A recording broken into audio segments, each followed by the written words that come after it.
اعوذ باللہ من الشیطان الرجیم بسم اللہ الرحمن الرحیم یا ایھا النبی قل لمن فی ایدیکم من الاسریٰ، اے نبی کہہ دیجئے ان لوگوں سے جو آپ کے قبضے میں ہیں قیدی۔ اب قیدیوں میں جان لیجئے حضرت عباس ابن عبد المطلب بھی تھے رضی اللہ عنہ، جو حضور کے چچا تھے۔ گمان غالب یہ ہے کہ وہ ایمان تو لا چکے تھے، اپنے ایمان کا اعلان نہیں کیا تھا، لہذا جنگ میں کفار کے ساتھ ہو کر آئے تھے، وہ بھی گرفتار تھے۔ اور بھی کچھ لوگ تھے کہ جن کے بارے میں حضور جانتے تھے کہ یہ لوگ جو ہے اپنی دلی خواہش سے نہیں آئے ہیں، بلکہ یہ کہ اپنے سرداروں کے دباؤ کی وجہ سے آئے ہیں، لیکن قانون تو قانون ہے۔ تو اس طریقے کا معاملہ جب ہوا ہے، اور پھر حضور کے اپنے اقدامات،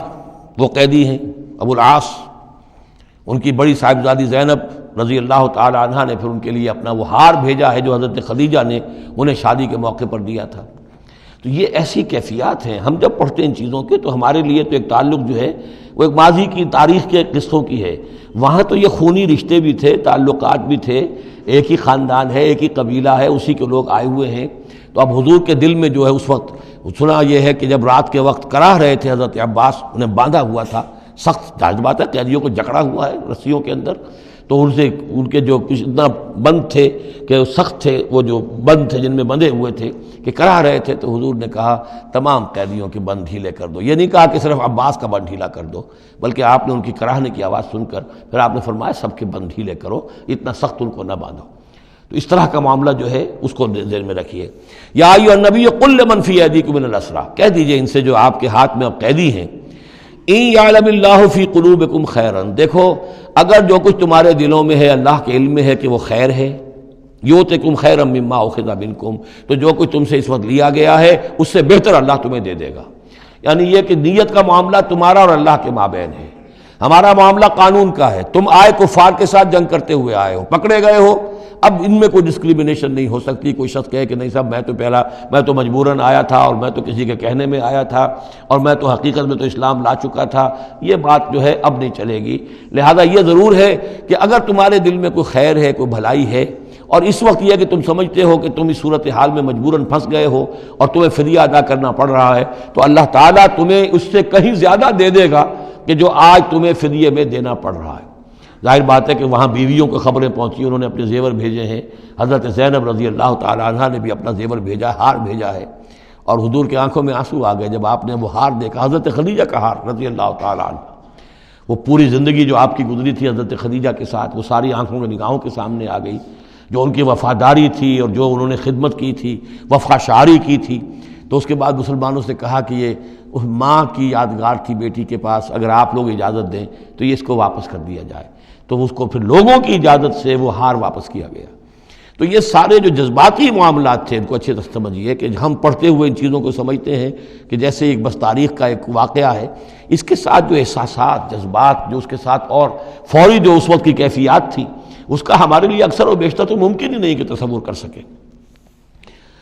یا ایھا النبی قل لمن فی ایدیکم من الاسریٰ، اے نبی کہہ دیجئے ان لوگوں سے جو آپ لوگوں کے قبضے میں ہیں اس وقت، ان قیدیوں میں سے، ان یعلم اللہ فی قلوبکم خیرا، اگر اللہ کے علم میں ہے کہ تمہارے دل میں خیر ہے، یؤتکم خیرا مما اخذ منکم، تو جو کچھ تم سے لیا گیا ہے اللہ اس سے بہتر تمہیں دے دے گا، ویغفر لکم، اور تمہیں بخش دے گا، واللہ غفور الرحیم، اور اللہ غفور الرحیم ہے۔ وَإِن يُرِيدُوا خِيَانَتَكَ، اور اگر یہ آپ سے خیانت کرنا چاہیں، جھوٹ بول رہے ہوں، جھوٹی قسمیں کھا رہے ہوں کہ ہمارے ساتھ تو معاملہ یوں ہو گیا تھا اور ایسے آ گئے تھے، فقد خانوا اللہ من قبل، تو پھر یہ پہلے اللہ سے بھی خیانتیں کرتے رہے ہیں، فامکنا منہم فامکنا منکم، اللہ تعالیٰ نے ان کو پکڑوا دیا، واللہ علیم حکیم، اللہ حکیم اور علیم ہے۔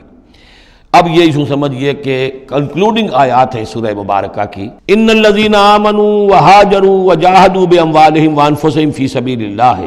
والذین آووا ونصروا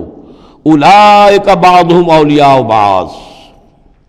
یقیناً وہ لوگ جو ایمان لائے اور جنہوں نے ہجرت کی اور جہاد کیا اپنے اموالوں اور جانوں کے ساتھ اللہ کی راہ میں، اور وہ لوگ جنہوں نے انہیں پناہ دی اور ان کی مدد کی، اولئک بعضهم اولیاء بعض، یہ وہ لوگ ہیں کہ جو ایک دوسرے کے ساتھی ہیں، رفیق ہیں۔ یہ آپ نے بات سمجھ لی۔ اس وقت تک مسلمان معاشرہ جو ہے یہ دو حصوں میں علیحدہ علیحدہ منقسم تھا، مہاجرین، انصار۔ اگرچہ مہاجرین اور انصار کو بھائی بھائی بنایا جا چکا تھا، لیکن ظاہر بات ہے کہ صرف اس طرح کے تعلق سے وہ پورا جو قبائلی نظام جو ہے وہ ایک دم تو تلپٹ نہیں ہو جاتا۔ تو اس وقت تک یہ صورتحال بھی یہ ہے کہ جو پہلے جو 8 مہمیں حضور نے بھیجی ہیں اس میں کسی انصاری کو شریک نہیں کیا، وہ ایکسکلوسیولی مہاجر فینومینن تھا۔ جنگ بدر میں پہلی مرتبہ جو ہے انصار شریک ہوئے ہیں، ورنہ پہلے صرف مہاجرین تھے۔ لہذا وہ پہلی آیت جو ہے ان الذین آمنوا، وہ لوگ جو ایمان لائے، وہاجروا، انہوں نے مکے سے ہجرت کی، مدینے آ گئے، وجاہدوا باموالہم وانفسہم فی سبیل اللہ، اور انصار مدینہ تو اب جہاد میں شریک ہوئے ہیں، یہ 1.5 سال سے اس جہاد میں پہلے سے چلے آ رہے ہیں کہ پوری 8 مہمیں جو پہلے کی ہیں وہ ایکسکلوسیو جو ہیں وہ صرف مہاجرین نے کی ہیں۔ وجاہدوا باموالہم وانفسہم فی سبیل اللہ، یہ ایک طبقہ ہو گیا، ایک جماعت ہو گئی۔ والذین آووا، اور انصار کی شان کیا ہے؟ انہوں نے انہیں جگہ دی، پناہ دی، اپنے گھر تقسیم کر دیے، اپنی دکانیں تقسیم کر دی، اور اس طریقے سے مسلمانوں کے لیے اپنے دلوں میں بھی اور اپنے گھروں میں بھی پوری جگہ پیدا کی۔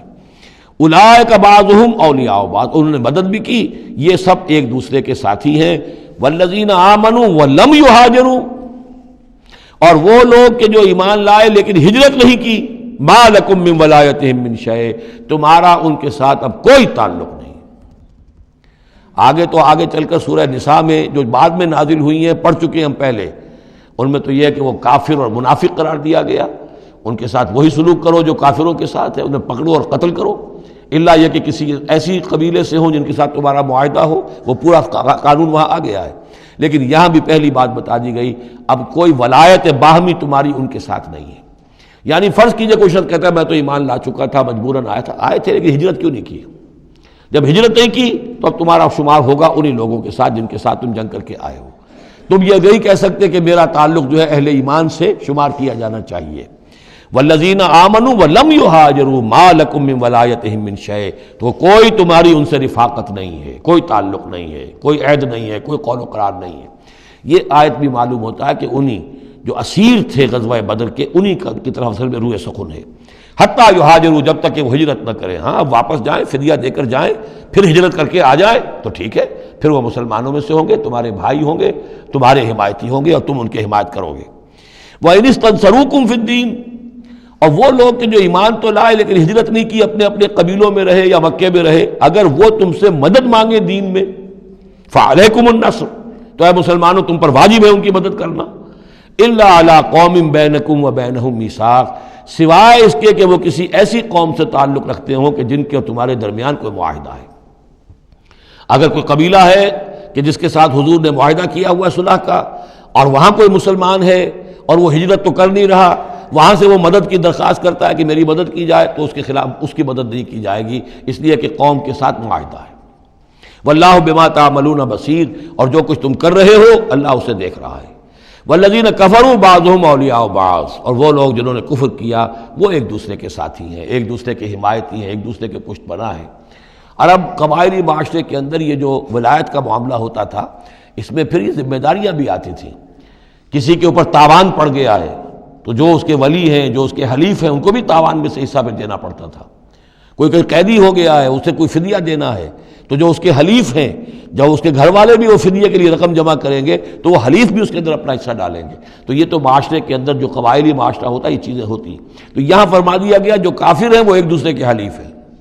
جو اہل ایمان ہیں وہ ایک دوسرے کے حلیف ہیں، لیکن اہل ایمان میں سے جو ہجرت نہیں کرتے وہ اہل ایمان کے حلیف نہیں ہیں، بلکہ وہ تو انہی کافروں کے ساتھ شمار ہوگا ان کا جن کے ہاں وہ رہ رہے ہیں۔ البتہ یہ کہ اگر وہ مدد طلب کریں تمہیں مدد کرنی ہوگی، بشرطے کہ ان کے قبیلے سے تمہارا کوئی معاہدہ نہ ہو۔ الا تفعلوہ، اگر تم ان چیزوں کی پابندی نہ کرو، ایک مسلمان ہے وہاں سے اس نے خط لکھ دیا ہے کہ مجھے یہاں ستایا جا رہا ہے، حالانکہ اس قبیلے سے آپ کا معاہدہ اور آپ چڑھ دوڑے اس قبیلے کے اوپر، تو یہ معاملہ نہیں چلے گا دنیا کے اندر۔ ہر چیز کا ایک قاعدہ ہے، قانون ہے، اسے وہاں سے ہجرت کرنی چاہیے، یا ہجرت نہیں کر رہا ہے تو تکلیف جھیلنی چاہیے، برداشت کرنی چاہیے۔ مسلمان مدد نہیں کر سکتے چونکہ اس کے قبیلے سے مسلمانوں کا معاہدہ ہے۔